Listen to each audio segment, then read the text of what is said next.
Hello, দেখুন আমাদের শরীর খুব খারাপ, ঠিক আছে, বেশি কিছু বলবো না, দু এক কথা বলবো। বাড়িতে যখন দুটোকে ধরে ফেলেছিলাম, সেই বাচ্চা দুটো আমার ঘরে বসেছিল, তারা রাজিও হয়ে গিয়েছে যে হ্যাঁ তোমার ঘরে টাকা সোনা আমরা নিয়েছি, কালকে তোমাদের সোনা টাকা ফিরিয়ে দেবো, ঠিক আছে। আচ্ছা, ইতিমধ্যে কে পুলিশকে খবর দিয়েছে আমি জানি না, পুলিশ চলে গেল আমার বাড়ির ভিতরে, যাওয়ার পরে আমাকে বাড়ি থেকে বার করে দেয়, ঠিক আছে। বার করে দেওয়ার পরে পুলিশ, ওই যে রাজদীপ সরকার, ওর সঙ্গে আরো 4-5 জন সহকর্মী ছিল, ওদের নাম তো আমি জানি না, তো বাড়িতে ঢুকে আমাকে বার করে দেয়, বার করে দিয়ে বাচ্চা দুটোকে কি যেন বলে দিল। হ্যাঁ, আচ্ছা, বাচ্চা দুটো কে যখন বাড়ি নিয়ে আসলো, এসে একটা বাচ্চাকে রাজদীপ সরকার একটা চড় মারলো, মেরে বললো টাকা সোনা কোথায় রেখেছি বল। ওই বাচ্চাটার সঙ্গে সঙ্গে আমার ভাইবোন নাম বলে দিল। হ্যাঁ, তো আমি তো সব তো বুঝতে পারলাম যে ওই পুলিশ অফিসার বাচ্চা দুটোর ঘর ভিতরে গিয়ে বলে দিয়েছে যে তুই ওর ভাইবোন নাম বলে দিবি, বাকিটা আমরা বুঝে নেব। আচ্ছা, এবারে বাচ্চা দুটোকে গাড়ি তুলে নেয় পুলিশ অফিসার, নিয়ে আমার ভাইবোকে গাড়ি তুললো। এবারে আমাকে বলছে তুমিও গাড়ি ওঠো। আমি বলছি স্যার আমার ঘরে চুরি হয়েছে, আমি কেন উঠবো না, তোকে যা বলছি তাই শোন, তুই গাড়ি ওঠ। এই বলে আমাদের 4 জনকে নিয়ে থানার ভিতরে আসে, 4 জনকে থানার ভিতরে নিয়ে এসে একটা রুমে বসিয়ে দেয়। দেওয়ার পরে 4টে পুলিশ 4-5টা লাঠি নিল, নিয়ে ভাইবোকে নিয়ে ছাদের উপরে চলে গেল, ঠিক আছে, ছাদের উপরে চলে গেল। তখন ছাদে খালি আওয়াজ হচ্ছে বাঁচাও গো বাঁচাও গো বাঁচাও গো। হ্যাঁ, আমার ভাইপো এত চিল্লাচ্ছে, আমি ওই থানার ভিতরে খালি কাঁদছি, আল্লাহ আল্লাহ করছি, আল্লাহ আমার ভাইপো কি দোষ করেছে, আমার ভাইপো কি দোষ করেছে, এই বলে খালি আমি কাঁদছি। আমি তো কিছু করতে পারছি না, আমার ফোনটা কেড়ে নিয়েছে, আমাকে এক জায়গায় চুপ করে বসে রেখেছে। আমাকে পুলিশ অফিসার বলে দিয়েছে যে তুমি চুপ করে এক্ষণে বসে থাকবে। আমি চুপচাপ বসে আছি পাগলের মতো, আমি খালি কাঁদছি, আল্লাহ আল্লাহ করছি। এইবারে যে ওই ভাইপোর রাত তখন 1টার মতো বাজে, ওই 4 জন পুলিশ ছাদের উপরে নিয়ে গিয়ে ওই মাছ চালু করেছে, বেধড়ক মার মারছে, বিশাল কাঁদছে, আমার ভাইপো খালি কাঁদছে, ও করছে এবার তুমি বাঁচাগো, তুমি বাঁচাগো। হ্যাঁ, এই বলে প্রচুর কাঁদছে খালি ও। আমি খালি বলছি আল্লাহ আমি কি করবো এইখানে। ওকে এই বলে অনেক মারধরের পরে রাজি করেছে। আবার ফিরে আমি তো ভিতরে বসে আছি, শুনতে আমি পাচ্ছি যে শালা তুই যতক্ষণ পর্যন্ত না হ্যাঁ বলবি ততক্ষণ পর্যন্ত আমি ছাড়বো না তোকে। রাজদীপ সরকার বলছে যে তুই যতক্ষণ পর্যন্ত না, আউসিদিকে বলছে যতক্ষণ পর্যন্ত না তুই হ্যাঁ বলবি ততক্ষণ পর্যন্ত আমি তোকে ছাড়বো না। ওই যে মাছ চালু করেছে, ঠিক আছে।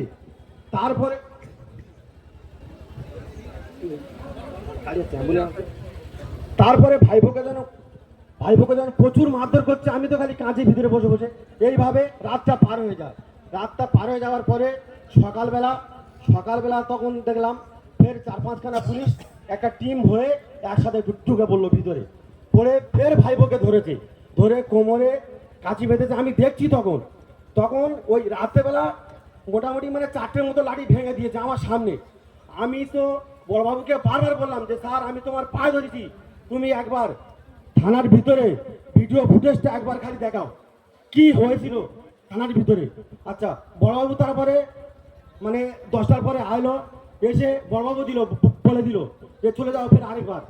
এইভাবে ভাইপোকে খালি মারছে আর মারছে, মারছে আর মারছে। হ্যাঁ, আমার ভাইপো যখন কাঁদছে, আমার ভাইপো এইভাবে কাঁদছে, স্যার আমার এক্ষুনি একটা কিডনি কেটে নাও, স্যার আমি তোমার পায়ে ধরেছি, এক্ষুনি আমার একটা কিডনি কেটে নাও, স্যার আমি আমার কাছে নেই সোনা, আমার টাকা আমি নিয়ে নিই, স্যার আমার একটা কিডনি কেটে নাও, আমি এক্ষুনি কিডনি দিয়ে দেবো, স্যার আমাকে ছেড়ে দিন, আমাকে আর মারবেন না, আমাকে আর মারবেন না।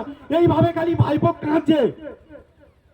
ওই যে রাজদীপ সরকার মানুষটা করতে আমি জানি না, এটা করছে মানুষের চামড়া খালি কা আছে, ও মানুষ না জানোয়ার এটা আমি জানি না। ওকে যদি এক্ষুনি আমার সামনে পাই আমি ওকে কি করবো সেটা আমি জানি।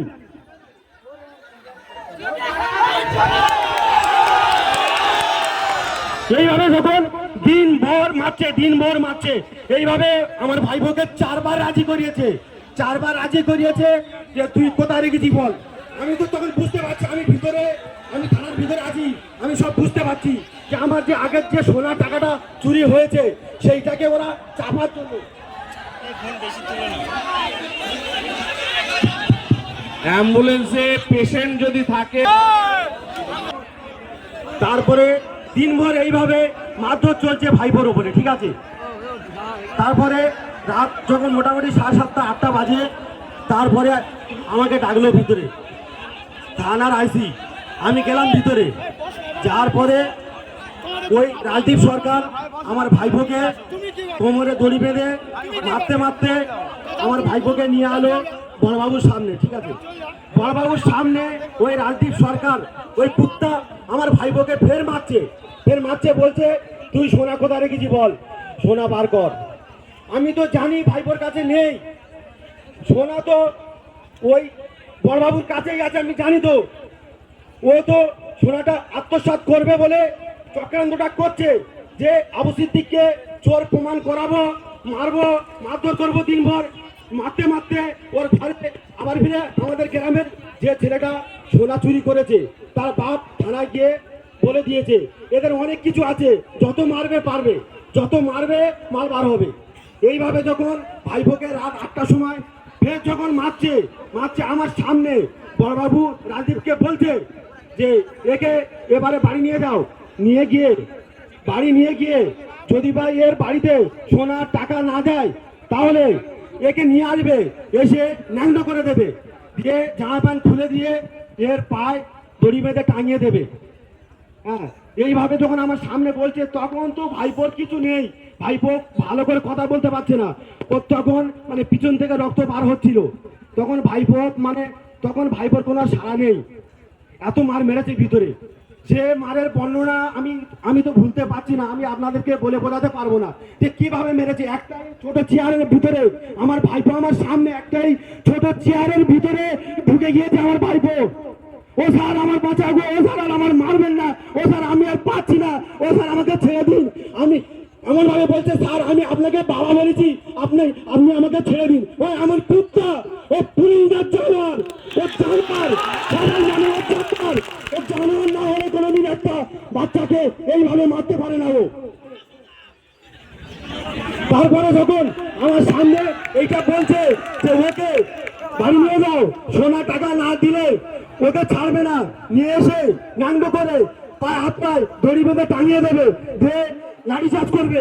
আমি তখন ভাবছি তো আর কিচ্ছু নেই, একে আর কেমন ভাবে মারতে পারে। আমি তখন তারপরে যখন আমাকে ফোনটা দিয়ে দিল, আমি আমার বাড়ির লোককে ফোন করে দিলাম, বলি যে কোনো ভাবে তোমাদের হাতে কানে গলায় যা যেখানে আছে যে কোনো ভাবে তোমরা এই জিনিসগুলো রেডি করো, না হলে আজকে রেখে আর বাঁচাবে না। আমার ওয়াইফকে ফোন করার সঙ্গে সঙ্গে ওরা আমার ভাবির হাতে কানে গলায় যা যেখানে ছিল সেই জিনিসগুলো রেডি করে দিল। তারপরে ওই রাজদীপ সরকার বাড়ি নিয়ে যায়। তখন আমার ভাবির অপারেশন, আমার ভাবির তখন পেটে থেকে রক্ত বার হচ্ছে, ঘরে শুয়ে পড়ে আছে, ভাবি কাঁদতে পারছে না। সেইখানে ভাইপোকে কাঁচি বেঁধে নিয়ে গেছে, গিয়ে যখন বাড়িতে গিয়ে ভাবির সামনে একটা লাথি মারলো, ভাবি আর কাঁদতে পারছে না, ভাবি তখন বেহুশ হয়ে গিয়েছে। সেই অবস্থা আমার ভাইপো বলছে স্যার আমি একটু পানি খাবো, মানে থানায় তো আমার সামনে যখন পানি চাচ্ছিল অনেকবার বলছে ও স্যার আমি আর থাকতে পারছি না স্যার, আমার 1 ফোঁটা পানি দাও, আমি 1 ফোঁটা পানি খাবো স্যার, একটু পানি দাও, আমার একটু পানি দাও। তখন একজনের নাম আমি ঠিক জানি না, টিএমসি পার্টিরই লোক, তখন ওই থানার ভিতরে বসে আছে আমার পাশে, আমার সামনে দেখি না বড়বাবুর পাশে বসে আছে। আমাকে সে বলছে 1 ঢোক পানি দেবে, 1 ঢোকের বেশি পানি দিস না। ও মানুষ, ও তো একটা মুসলমান নাকি ও হিন্দু কি খ্রিস্টান আমি জানি না, তাই বলে সব ভালো হবে। আপনারা খালি একটু সাথ দেবেন, আমরা হাইকোর্ট না হয় সুপ্রিম কোর্টে যাবো। এই কুত্তাগুলো কুত্তাকে ফেরেছিল, ওই কুত্তাগুলোকে এক এক করে টেনে টেনে বার করবো আমরা, তাতে আমার ঘর বিক্রি করতে হয় করবো, তাতে আমার সব চলে যাবে, আমার তো আর কিছু নেই। আমি ছোটবেলাতে যা ইনকাম করেছিলাম সব তো নিয়ে নিয়েছে, আমার কিছু নেই, আমি কিছু চাই না। আমি খালি বাবাকে বলেছি স্যার আমাকে আমার ভাইপোকে আমার ফিরিয়ে দিন, আপনারা তো সব নিয়ে নিয়েছেন, আমার আর কিচ্ছু নেই, আমার ভাইপোকে আমার হাতে তুলে দিন। ও বড়বাবু আমার জানোয়ার, ও বলছে না তোমার ভাইপোর নামে একটা কেউ দিতে হবে তোমাকে। আমি বলছি না স্যার আমি কিচ্ছু চাই না, আমার ভাইপোকে আমার হাতে তুলে দিন। রাত 11টার সময়, 11টা তখন 11টা থেকে 12টা বাজে। আমি বলছি স্যার আমার ভাইপোকে আমার হাতে তুলে দিন, আমি নিয়ে ঘরে চলে যাবো। ও আমাকে বলছে না তোমাকে কেউ লিখতে হবে ভাইপোর নামে বলে, আমাকে অনেক কিছু বলে করে বুঝিয়ে সুঝিয়ে একটা সাদা কাগজে সই করে নিয়েছে। তারপরে কি করলো আর আমি জানি না। এইভাবে যদি বা একের পর এক যদি বা জুলুম অত্যাচার হয়, এতে মানুষ বাঁচতে পারবে? আমরা এর প্রতিবাদ চাই। আর থানার যে আইসি আর রাজদীপ সরকারের সঙ্গে আরো 4টে জানোয়ার ছিল, আরো 4খানা জানোয়ার ছিল। আমি তাদেরকে নাম জানি না, আমি তাদের নাম জানি না, কিন্তু সেই কুত্তাগুলোকে আমি চিনি যে কারা এরা। আমার সামনে বললে আমি তাদেরকে এক করে সব বলে দেবো যে কারা কারা ছিল। থানা টাইম মাস্টার ছিল একটা, ওই শাইন বলে কি একটা, মোটামুটি শাইন মনে হচ্ছে। হ্যাঁ আমি তাদেরকে চিনি, সবাইকে চিনি। ওদেরকে আমি বলবো না কিয়ামত পর্যন্ত আমার ভাইপো কিভাবে তোলপাড় করবে আমার সামনে মরেছে। মানুষ তো সবাই বুঝতে ভুল করছে কিভাবে একটা ভালো বাচ্চাকে কিভাবে মেরেছে, সেটাই মাত্র আমি জানি। তেমনে যখন আমার ভাইপো হাসপাতালে ভর্তি আছে, আমি ভাইপোকে তখন একটু একটু কথা বলতে পারছে ভাইপো। আমি ভাইপোকে আর কি করতে করতে আমি ভাইপোকে বলি নো তুই আমার ঘরে চুরি করলি। আমার ভাইপো তখন ঝরঝর করে কাঁদছে আর বলছে কোচিয়ারটা কোনোদিন আমার একটা কাঁধের একটা কুলে হাত দিতে দেখেছ ছোটবেলা থেকে? বলে ভাইপো ভালো করে কথা বলতে পারছি না, 2 নয়ন ভরে ঝরঝর করে পানি ধরছে আমার ভাইপো। সেই বাচ্চাটাকে কিভাবে মেরে ফেললো ওরা। মানুষ ওরা সবাই আমাদের সঙ্গে থাকবে তো, আমরা সুপ্রিম কোর্টে যাবো। এই বলে আমি বক্তব্য শেষ করলাম। বৃষ্টি হলেও